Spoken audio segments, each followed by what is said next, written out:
Evangelho de João, capítulo 12, versículo 24, na minha versão aqui, diz o seguinte: em verdade vos digo, se o grão de trigo caindo na terra não morrer, fica ele só, mas se morrer, produz muito fruto. Quem ama a sua vida, perde-a, mas aquele que odeia a sua vida neste mundo, preservá-la para a vida eterna. Se alguém me serve, siga-me, e onde eu estou, ali estará também o meu servo. E se me servir, o Pai o honrará. Amém? Se assente aí, com a sua Bíblia aberta. Os irmãos bem sabem que existem dois principais tipos de sermão: o sermão expositivo, que é aquele que a pessoa lê o texto, explica o texto, fala sobre o contexto da época, como que aconteceu, porque dessas palavras, e aplica o texto para os dias de hoje. Sermão expositivo, esse é o que eu mais gosto. E já tem o sermão temático, que a gente, embora extraia da Bíblia a mensagem, mas nós nos atemos mais ao tema do que ao texto. Nessa noite eu escolhi optar pelo sermão temático, porque se nós formos expor aqui o porquê que Jesus disse isso, qual que era o contexto da época, faltaria tempo para a gente aplicar a palavra para os dias de hoje dentro do tema avivamento. Mas eu escolhi o sermão temático vou falar sobre avivamento, vou fazer uma introdução e vou fechar a mensagem aqui, se Deus quiser, dentro do texto que nós lemos. Eu não vou aqui me ater na etimologia da palavra, o que significa avivamento na língua portuguesa de acordo com o dicionário de português, nem tampouco no hebraico ou no grego. Também não vou ficar explicando o que é e o que não é avivamento, mas eu quero que, à luz da Bíblia, mostrar que existe um caminho que nós necessitamos percorrer para experimentarmos um genuíno avivamento. Amém? Deus, irmãos, Ele criou regras, Ele criou leis, e as leis de Deus, irmãos, a pessoa crendo ou a pessoa não crendo, elas vão ser do mesmo jeito. Um exemplo, a lei da gravidade. Alguém diz assim: não acredito em lei da gravidade não, vinha aqui correndo, aqui foi fechado, ele está aí, vai machucar, irmão. Ele acreditando ou não acreditando na lei que Deus fez. A pessoa fala assim: não creio nessa lei da semeadura não, vou plantar um caroço de manga, eu tenho certeza que eu vou colher quiabo. Não adianta, irmãos. As leis que Deus já determinou são do jeito, e sobre o avivamento não é diferente. Existem algumas determinações, um caminho a ser trilhado para que um genuíno avivamento aconteça. Muitas pessoas agora nas décadas de 90 para cá, que as igrejas evangélicas cresceram muito, dizem que o Brasil está passando por um avivamento. Aí eu te pergunto, você vê a nação brasileira que, segundo o IBGE, tem mais de 80% de cristãos, entre evangélicos, católicos, e alguns ramos do espiritismo que é considerado cristão, mas é um dos países que mais tem corrupção, mais tem morte violenta, mais tem pedofilia, etc, etc. Que avivamento é esse? Aí você vai lá no Japão, que tem 1% de cristão, você pode deixar ali na rua ali um relógio, as pessoas passam para lá e para cá, não pega. Se o dono não for lá e pegar para ele, o relógio derrete lá. Então vocês percebem que um genuíno avivamento, ele afeta todo um local. Éfeso, Corinto, as regiões ali da Galácia, antes de Paulo, os profetas de Deus, os servos de Deus ali, antes do cristianismo ser implantado, era uma coisa. Depois que chegaram os homens de Deus, virou outra coisa. E assim precisa ser a nossa vida, a nossa caminhada aqui com Deus. Então, como eu disse, precisa ser percorrido um caminho para que um verdadeiro avivamento possa ser de fato provado, experimentado. Tem como a pessoa falar assim: não, eu vou levantar essas paredes aqui, depois que as paredes estiverem prontas, eu vou lá e faço o alicerce debaixo da parede? Não tem. Primeiro precisa o alicerce, depois a parede. Tem como a pessoa falar assim: não, eu vou colocar as janelas aqui antes de fazer a parede? As portas tem? Não tem. Primeiro precisa parede para depois colocar as janelas e as portas. A pessoa pode falar assim: não, eu tenho muito dinheiro, eu sou milionário, eu vou fazer uma obra igual essa aqui, mas eu vou fazer o telhado primeiro. Antes de fazer porta, antes de fazer qualquer estrutura, não tem como. Existe um processo a ser seguido. E o avivamento é dessa mesma forma. Tem um caminho a ser percorrido para que haja um verdadeiro avivamento.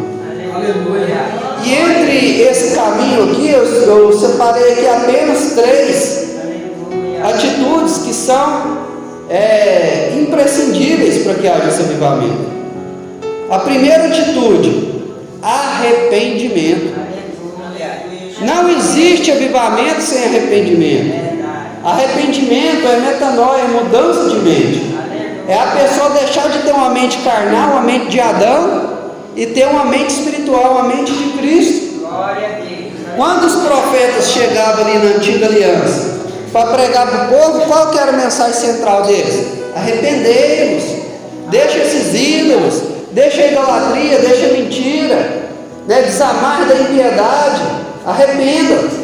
Quando João Batista chegou pregando, o que ele pregava? Arrependei-vos, produzir pois fruto de arrependimento. Quando Jesus começou o seu ministério, o que ele pregava? Arrependei-vos. Aí depois que houve um arrependimento, aí o que aconteceu? Aí Deus mandou lá em Atos 2 o Espírito Santo, e foi o primeiro grande avivamento da história. Então não adianta nós buscarmos avivamento se nós não pedirmos a Deus arrependimento. Projeta, por favor, caso alguém não tenha lido a Bíblia, quem tiver a Bíblia, abre aí Apocalipse 2, versículo 4 e 5. Aleluia. Glória a Deus. Glória a Deus. Graças a Deus. Apocalipse 2, versículo 4 e 5. Olha lá o que João fala por intermédio da revelação de Jesus Cristo. Jesus falando para a igreja de Éfeso: tenho, porém, contra ti que deixaste o teu primeiro amor. Versículo 5: lembra-te de onde caíste e faz uma vigília de avivamento. É assim que está escrito lá? Lembra de onde caíste e arrepende-te e pratica as primeiras obras. Éfeso era uma igreja que os historiadores comparavam ela com uma colmeia de abelhas, de tanto que eles eram organizados, de tanto que eles trabalhavam, de tanto que eles produziam, mas eles se enveredaram tanto para o lado do serviço e deixaram o principal, que é o amor. E aí, sem amor, existe avivamento sem amor? Não existe. E aí, João, através da revelação que Jesus deu para ele, falou para eles: arrepende. Às vezes a gente vai falar sobre essa questão de arrependimento, as pessoas pensam assim, eu até comentei com algumas pessoas sobre esses dias: nossa, mas o que será que o irmão Emanuel está fazendo tanto, que ele está falando tanto sobre arrependimento? Mas nós pecamos, irmãos, em pensamentos. Eu nunca matei ninguém, literalmente, mas a Bíblia diz que se a gente se irar com alguém sem motivo de desejar mal daquela pessoa, nós já cometemos homicídio. E eu vou dizer para vocês, às vezes a gente vê aí no jornal alguém que pegou uma criancinha ali, estrupou e matou e tal, ou a própria mãe. Aí a gente pensa: não, um camarada desse tem que morrer. É homicídio, irmãos. Às vezes a gente vê um político, um ministro aí fazendo algo que está prejudicando a nação inteirinha.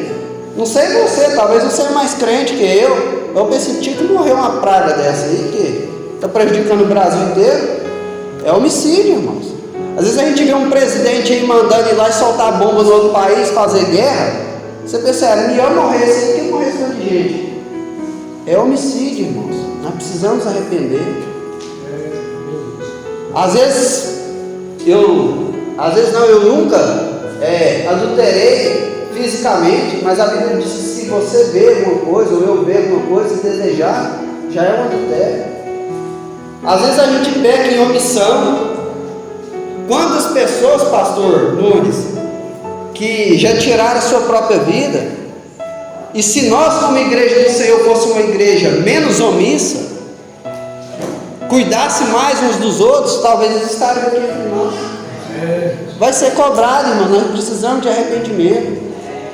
Nós precisamos de arrependimento. Deus nos chamou para fazer a obra, não é só aqui dentro da igreja. Aqui é um treinamento. Da porta para fora é o nosso campo missionário. E nós não podemos ser omissos, né? E aí às vezes a pessoa pensa, pecado é só isso e aquilo e aquilo outro. E a glutonaria? Quem que nunca comeu mais do que precisa? E a mentira? Que a Bíblia fala assim, que nenhum mentiroso vai entrar no reino dos céus. Né? Fofoca? A Bíblia fala assim que 6 coisas Deus odeia, a 7ª ele abomina.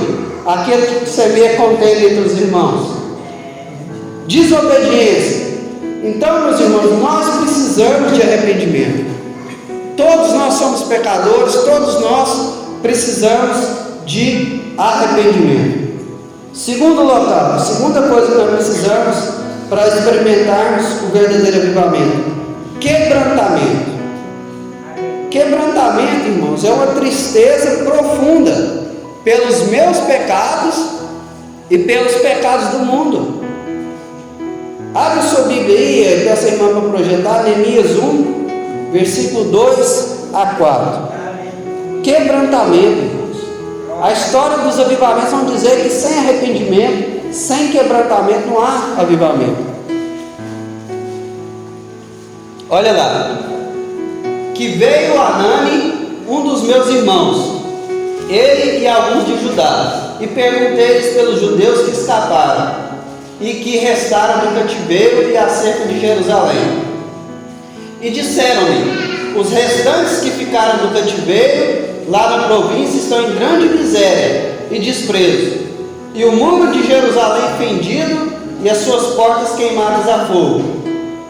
E sucedeu que, ouvindo eu, Neemias falando essas palavras, assentei-me e chorei e lamentei por alguns dias. Estive jejuando e orando perante o Deus dos céus. Todo mundo aqui, meu irmão, queria viver as experiências que Neemias viveu. Mas quem que está disposto a se lamentar, a chorar, a jejuar pelos pecados do mundo? Nós não estamos chorando nem pelos nossos, irmão, quanto mais pelo do mundo. Neemias podia falar assim: não, Deus está me honrando aqui porque eu tenho um cargo aqui de confiança, eu sou do alto escalão aqui do governo, agora que o povo é pecador, eles é duro de coração, tem que sofrer mesmo. Neemias podia pensar assim, mas não, irmãos.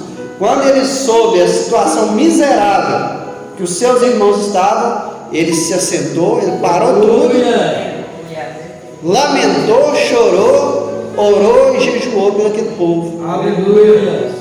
Quem concorda, irmãos, que o mundo hoje, não vou falar o Brasil, como ele não, o mundo hoje está numa situação lamentável, uma situação miserável. Quem concorda, amém? Nós precisamos, irmãos, nós queremos experimentar o avivamento. Nós temos que pedir a Deus lágrimas, choro. Conta-se uma história de um missionário que estava no campo, acostumado a ganhar almas, acostumado a fazer cruzadas, centenas, às vezes centenas de milhares a aceitar Jesus. E ele foi numa aldeia e pregou, e orou, e pregou, e jejuou, e nada. E aí ele mandou um recado para a missão dele: ó, essa aldeia aqui o povo não quer saber nada de Deus não. Eu já fiz de tudo aqui, ninguém aceita Jesus. Eu vou bater a poeira dos meus pés e vou sair daqui. E o líder daquele missionário disse: já experimentou chorar por esse povo? Já experimentou chorar? Só os papai e a mamãe, levanta a mão aí. Só quem é papai e mamãe? Quando seu filho chora ali no cantinho, muda ou não muda ali o coraçãozinho? Às vezes você está até com água, mas na hora que vai para o cantinho chorar, fica emburrado, né? Você quer consolar, irmãos. Bem-aventurados são os que choram, porque serão consolados. Aleluia.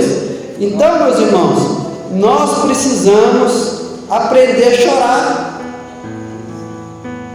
Quantas crianças sofrendo aí com pedofilia, com abusos de padrasto, de pai, de pessoas aí. Quantas pessoas escravas nas drogas. Eu vi um vídeo, eu não sei se vocês viram, uma notícia de uma nova droga sintética que eles inventaram. É spray, eles batem ali na maconha.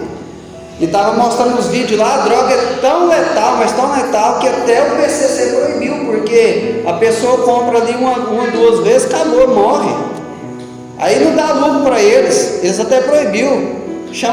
Alguns chamam de K9. Eles batem ali, você mostrando as imagens de um camarada sentado numa mesa de cimento assim, batendo a cabeça assim, gritando, batendo a cabeça com o rosto tudo cheio de sangue. Outro assim no chão, tudo mijado, assim, gritando com medo. Meus irmãos, o mundo, irmãos, vai de mal a pior. Se nós não pedirmos Deus lágrimas, se nós não pedirmos Deus lágrimas por esse povo, quebrantamento, não vai ter avivamento, irmãos. Não vai ter avivamento. Glórias a Deus. Aí eu te pergunto, será que aqui na nossa cidade, quantas coisas já aconteceram nesses últimos anos? Notícias ruins, tristes, das mais diversas possíveis, e quantas acontecem que nós nem ficamos sabendo. Se você for conversar com as conselheiras tutelares e imaginar o que acontece aqui na nossa cidade, fora as coisas que não são divulgadas, meus irmãos, você ficaria horrorizado. Aí eu te pergunto, será que se aqui em Pameri tivesse um profeta Elias, um apóstolo Paulo, um apóstolo Pedro, será que essa cidade estaria do jeito que está? Ou será que teríamos um foco de avivamento aqui? Eu te digo, irmãos, o tempo deles passaram, agora chegou a nossa vez. Santo é o nome do Senhor. Terceiro e último ponto que nós precisamos para viver o verdadeiro avivamento: obediência incondicional à palavra de Deus. Meus irmãos, eu percebo, eu sou muito observador. Eu já devo ter falado isso aqui já. Eu percebo muitas coisas. Quando é um versículo bom, o Senhor é meu pastor e nada me faltará, ninguém vai lá perguntar, não, mas para quem que foi escrito isso aqui?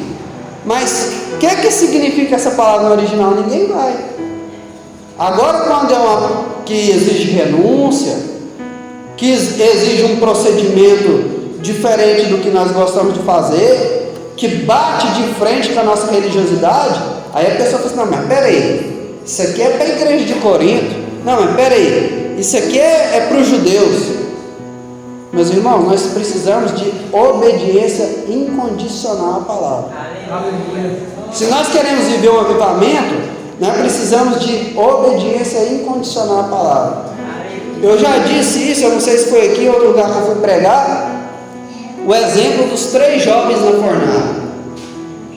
Irmão Manassés, eu tenho certeza que fosse nos dias de hoje, não vou falar nem vocês não, ou ajoelha-se próximo perante a estátua, ou vai para a fornalha 7 vezes mais aquecido. Não vou falar vocês não, talvez vocês estão mais crentes que eu, mas eu pensava assim, gente, eu tenho meus filhos para cuidar, tenho minha esposa, vou fazer o seguinte, eu vou ajoelhar aqui, mas meu coração Deus que sabe, meu coração Deus que sabe, mas eles não. Se Deus quiser me livrar, bem, se Ele não quiser livrar, não é por causa disso que eu vou me prostrar perante essa estátua. Aleluia! Não é por causa disso que eu vou mudar aquilo que eu sei, meus irmãos. Por isso que eles viviam coisas incríveis, por isso que eles viviam milagres extraordinários, ficam 15, 20 anos dentro da nossa casa, vindo na igreja, 6 meses de faculdade, desvia. Que cristianismo é esse? Nós precisamos ter obediência incondicional.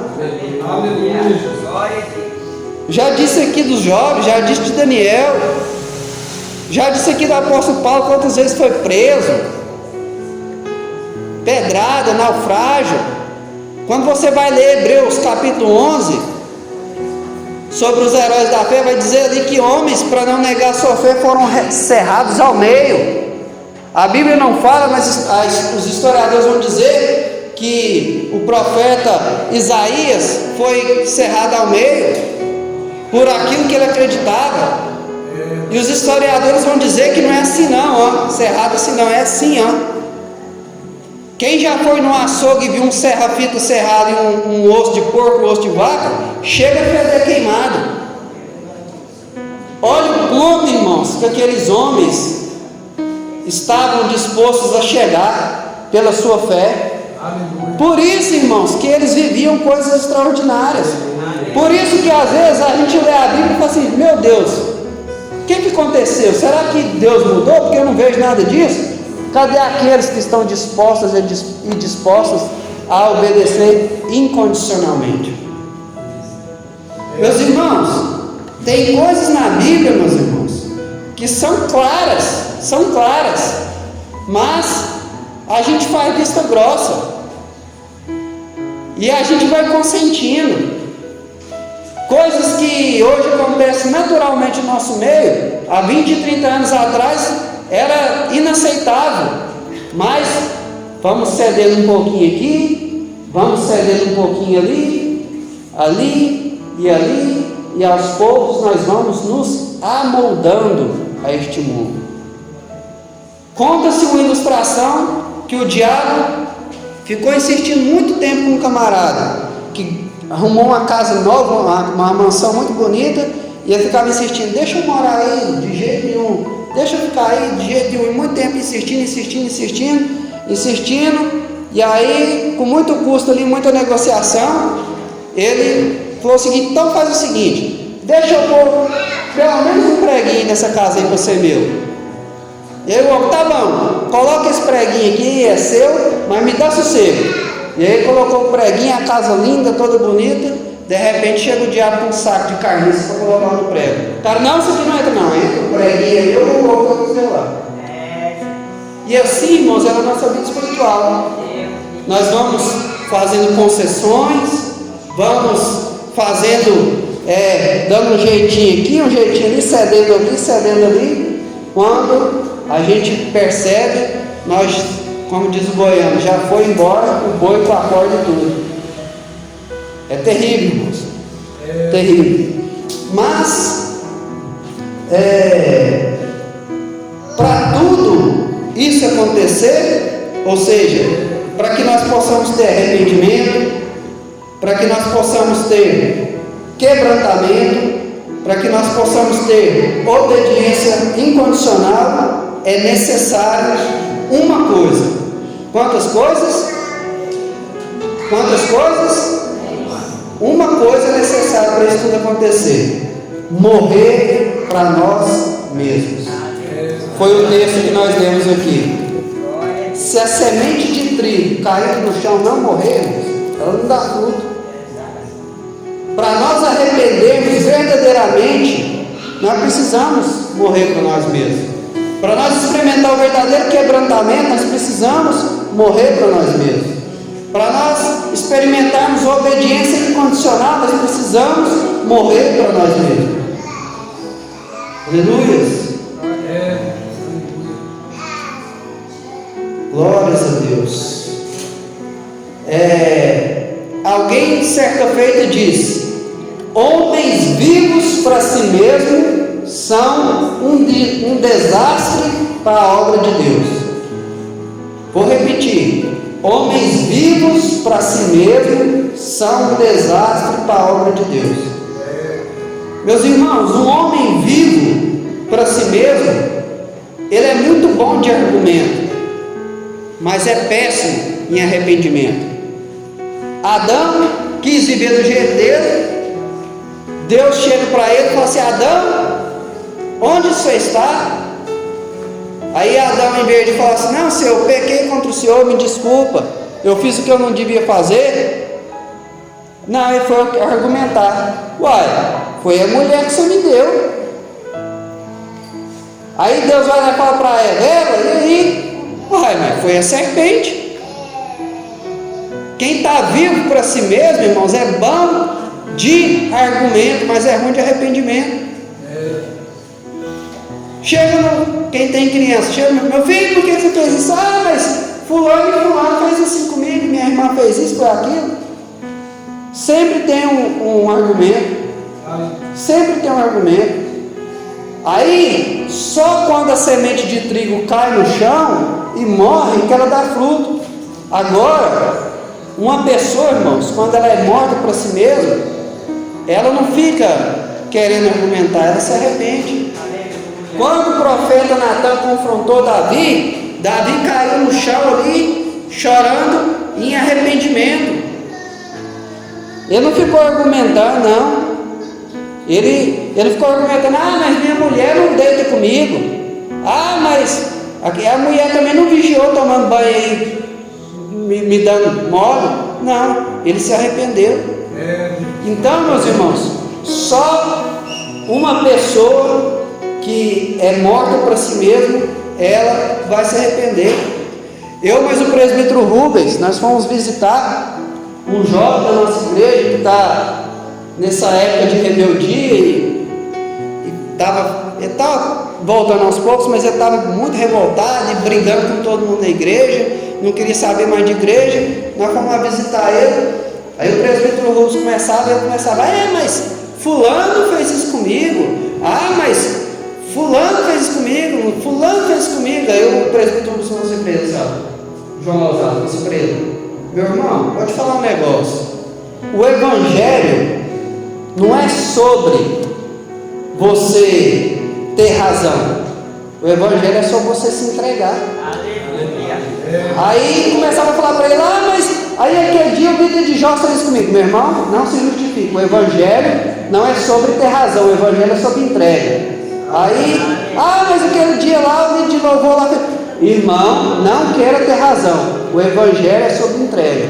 Eu não sei se ele recebeu, mas eu saí de lá impactado. Eu fui lá para visitar, eu saí de lá impactado. Irmãos, imagina só Jesus na cruz, indo para a cruz. Ah, Deus, mas esse que pecou é o que vou morrer? Imagina só. O evangelho não é sobre ter razão, irmãos, o evangelho é sobre entrega. Mas antes de Jesus morrer lá na cruz, ele já tinha morrido para si mesmo, no seu íntimo. Imagina só Paulo e Silas apanhando, sendo preso porque está fazendo a obra de Deus. Se eles fossem vivos para si mesmos, eles iam falar assim: ah, mas que Deus é esse que deixa eu passar por tudo isso eu sendo fiel? O evangelho não é sobre ter razão, o evangelho é sobre entregar. Mas só homens e mulheres que são mortos para si mesmos podem fazer isso. Sobre quebrantamento, quem está vivo para si mesmo não tem tempo de chorar, nem pelos seus pecados, quanto mais pelos pecados dos outros. A impressão que dá hoje, irmão, com tanta coisa que tem para nos entreter, é que se o dia fosse de 50 horas, não dava tempo de fazer tudo. É assim ou não é? Na época da minha avó, para fazer uma comida tinha que pegar uma lenha, carregar, tirar da chuva, às vezes bater um arroz, às vezes descascar um feijão. E na moda do Ebinho, minha mãe fazia isso tudo, cuidava de não sei quantos filhos, e ainda tirava um cochilo depois do almoço, sem máquina de lavar, sem nada disso. Mas também não tinha isso aqui, ó. Não tinha Netflix, né? Então, hoje, quem está vivo para si mesmo, com tanta coisa que tem para nos entreter, não tem tempo para chorar nem pelos seus pecados, quanto mais pelos do mundo. Glórias a Deus. Enquanto um crente morto para si mesmo pensa, enquanto um crente que é morto para si mesmo, ele pensa quando ele acorda: como eu posso ser mais útil a Deus hoje? Como eu posso ganhar mais almas hoje? Como eu posso ser mais produtivo, mais frutífero, mais avivado, né? Quando um crente que é morto para si mesmo, ele acorda e pede a Deus, me dá estratégias, me dá dons, me dá almas. Um crente que é vivo para si mesmo, ele fica envolvido com as coisas aqui deste mundo. E aos poucos vai se amoldando. Eu fico pensando, João Batista. O profeta João Batista, a Bíblia diz que ele vestia roupas de pele de camelo, ele comia gafanhotos e mel silvestre, ele abandonou o sacerdócio, que era muito mais promissor, e foi viver o ministério profético. Porém, viveu experiências incríveis com Deus. Eu quero aqui partir para o final dessa mensagem, que é a parte que eu acho mais importante dessa mensagem, é o seguinte: quanto vale o seu chamado? Quanto vale o seu chamado? Uma pessoa, irmãos, que toma uma decisão firmemente no seu coração, uma pessoa que determina firmemente no seu coração e faz uma escolha, igual Daniel fez, igual nós fizemos, só Deus vai saber o quanto ela vai frutificar. Se você pegar uma laranja, você pode contar quantas sementes tem dentro dela, sim ou não? Sim. Mas você pode contar quantas laranjas tem dentro de uma semente? Se ela germinar e frutificar? Não. Só a eternidade, irmãos, vai revelar o peso da nossa escolha. Imagina só, pastor Arthur Nunes, quantos anos de crente? 20. Mais de 20 anos de crente. Quase 30 anos. Se há quase 30 anos atrás eu não tivesse tomado essa decisão, o que seria? O que será que a irmã Nayara tinha visto? O que será que o irmão Lucas? O que será que o pastor Tiago tinha visto? Como será que seria a vida deles? Será que no estilo de vida que ele vivia, ele estaria vivo? Será que ele estaria aqui servindo vocês? Vocês têm a noção disso? Meus irmãos, uma decisão nossa muda muita coisa. Muda muita coisa. Eu, há uns anos atrás, eu ajuntava o povo, era para ir para a festa, beber cachaça, usar droga, prostituir, fazer era baile funk. Hoje dentro da nossa casa tem uma congregação. Então, meus irmãos, a decisão nossa é muito valiosa. A decisão nossa é muito valiosa. Mas para isso, sabe o que acontece? Nós precisamos morrer por nós mesmos. Precisamos morrer por nós mesmos. Dia de quarta-feira, nós temos um culto lá por semana. Mas dia de quarta-feira, a gente acorda, poderia estar fazendo tantas coisas. Tem que ir lá limpar a garagem, limpar a cadeira, fico mandando mensagem para o povo aí, perturbando o povo o dia inteiro, vem marcando o povo no Facebook, né? Correndo atrás de alguém que é um bom pregador, um bom cantor. Você faz todo um movimento para levar as pessoas para lá. Tudo isso, mas por quê? Porque um dia nós tomamos uma decisão. E para encerrar de vez em quando eu quero dizer o seguinte: quanto maior o nosso chamado, maior o nível de renúncia. Só pessoas que são mortas verdadeiramente para si mesmas, elas vão frutificar. Israel na antiga aliança era como se fosse a igreja hoje, porque a Bíblia diz que nós somos Israel de Deus. O povo de Israel é um povo que deveria ser santo, separado para Deus. Mas o povo de Israel, eles podiam beber vinho, eles podiam cortar o cabelo. Agora, o nazireu já era diferente. Ele era do povo de Israel, mas como Deus tinha um negócio a mais com eles, a exigência que Deus tinha com eles era maior.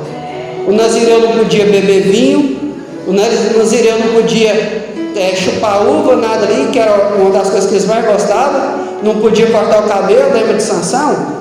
Porém, o que Sansão viveu, o Israel não viveu. Aí você vai no sacerdote. O sacerdote ia para o mesmo céu que o povo de Israel ia, que o Nazireu ia. Mas se você ler lá em Levítico 21, tinha uma série de coisas que o povo de Israel não podia, mas que o povo de Israel podia, não podia. Inclusive, o sacerdote ele só podia chegar perto de um cadáver se fosse seu pai, sua mãe, filho ou irmão. Mas o que Deus, as experiências que ele tinha com Deus, só eles tinham de ministrar lá. Era diferente. O sumo sacerdote já tinha coisas que nem o sacerdote podia fazer, que o Nazireu podia fazer, que o povo de Israel podia fazer, mas ele não podia. Mas também era o único que entrava no Santo dos Santos. Aleluia. Amém? Você está entendendo? Você quer ser avivado? Peça a Deus: Senhor, me ajuda a morrer para mim mesmo. Me ajuda a morrer para mim mesmo. Quanto maior o grau de renúncia, mais fruto nós vamos dar. Quanto maior o grau de renúncia, mais fruto nós vamos dar. A semente de trigo, ela só frutifica se ela morrer. Meus irmãos, para fazer a obra, meus irmãos, não é o que eu estou com vontade, não, é o que eu creio. Não é o que meu coração está querendo, não, é o que está escrito. Aleluia. Nós não vivemos por sentimento, nós vivemos por fé. Nós não nos movemos por aquilo que nós estamos sentindo, nós nos movemos por aquilo que está escrito. Amém? Glória a Deus. Às vezes eu vejo na internet a pessoa fala assim: ah, Senhor, eu quero tanto servir o Senhor, mas eu não consigo deixar o homossexualismo, o lesbianismo, eu sinto tanta vontade. Meus irmãos, não ande por sentimento, ande pela palavra. Aleluia. Às vezes o jovem fala assim: ah, eu quero tanto servir a Deus, mas eu não consigo largar a pornografia, eu não consigo deixar a festa. Não